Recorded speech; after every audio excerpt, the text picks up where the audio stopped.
YouTube, once again, it is your favorite gamer here, Above Average Cody, coming at you with, that's right, my new controller settings. The title did not lie to you. I once again changed my controller settings for Season 2 here. It wasn't necessarily anything to do specifically with Season 2. I mean, I guess the new map kind of made me realize it, but I did make some subtle changes. Now, I didn't switch everything all around. I just want to do a quick little update with you guys on the new things I changed in my own settings. Kind of just to keep you guys like in the loop with what I want to change, since I've done so many controller settings videos. Now, I do fiddle with these settings quite often, but I found this setting I like a lot, so I kind of just want to let you guys in on the change and why I made it. Now, the biggest main change I made is I went up in sensitivity, way up from where I was when I started. I think when I first started making videos for you guys, I was like 4.5 and 5, like really low, because I like doing the precise fine movements.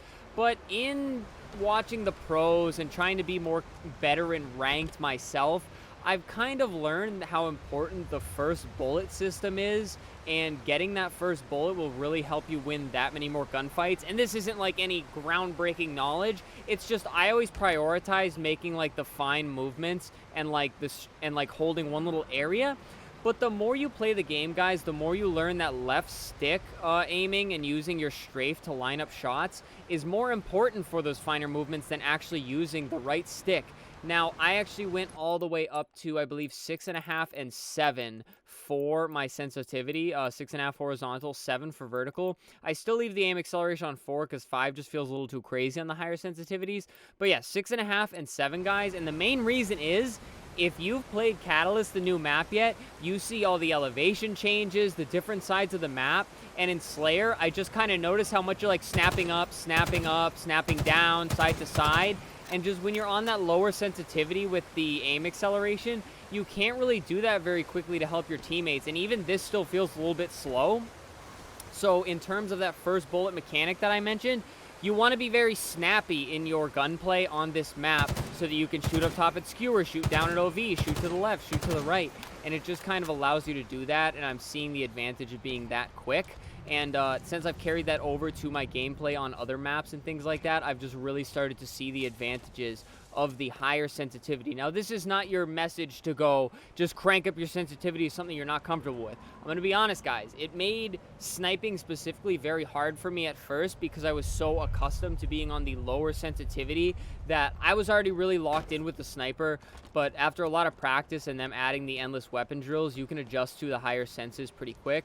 So yeah, I wouldn't recommend making big jumps. I've actually done videos on how to gradually raise your sensitivity, and I'll link that down below in the description if you guys are interested in doing this gradual raise in sensitivity, because it's not just turn your sensitivity up and try to get used to it. It's kind of gradually move up with it. So yeah, I'm up to 6.5 and 7 with that, guys. Also, you've seen the videos on the triggered dead zones. They did add these. If you have any issues with charging like the plasma pistol or shooting full auto guns, you're going to need to change this setting right here, the right outer dead zone. If I still had my Elite 1, which I showed you guys in the plasma pistol charging video, I would have changed the setting, but I have had no issues on my Elite 2, so I do not need to change it. I still have all my dead zones and stuff the same. I mean, the center dead zones are a little bit lower because I did switch to the Elite Series 2, and I don't think I've done any controller settings videos since I made the swap to the new controller, so these are all still the same. Max input threshold obviously is on max because, well, it just makes you stray faster because you're hitting that max input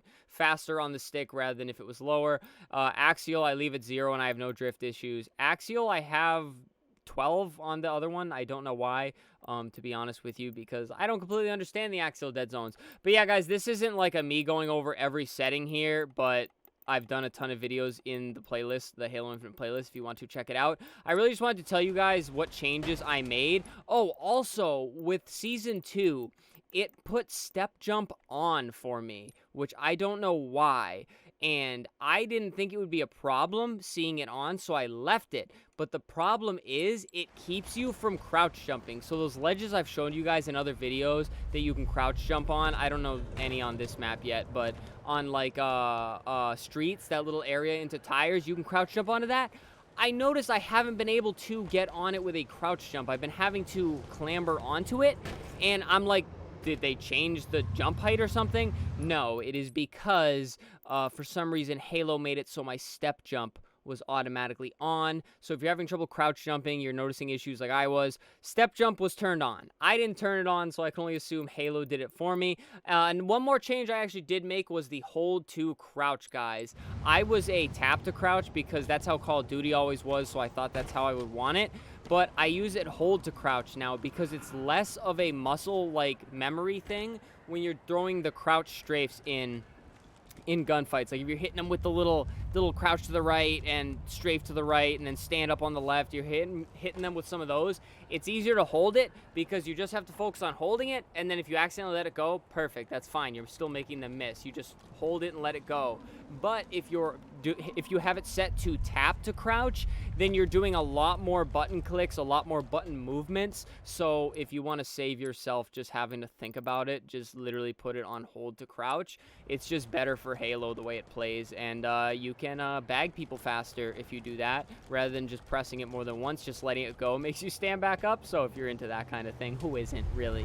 But yeah, guys, that's pretty much all the controller settings changes I've made. If you have any controller settings questions, first I'll say go check all the other videos because I've really done like a ton of controller settings videos. That's why I like updating you guys when I make changes. And I know a lot of people like to see the controller settings, so here they are. Those are the changes I made. But also, guys, any questions, ask me down in the comments. I've done so many deep dives into the Halo Infinite controller settings that I'll probably have a pretty solid answer for your question, unless it's axial dead zones. I'm still a dunce on axial dead zones. I don't know why I haven't gotten a better understanding, but it's a dead zone, but it's diagonals. You guys know the gist, basically. It's kind of in the title. But all right, guys, thank you so much for watching the video. I mean, those are the changes I made. Again, it's nothing crazy, but I just want to update you guys. Thank you so much for watching.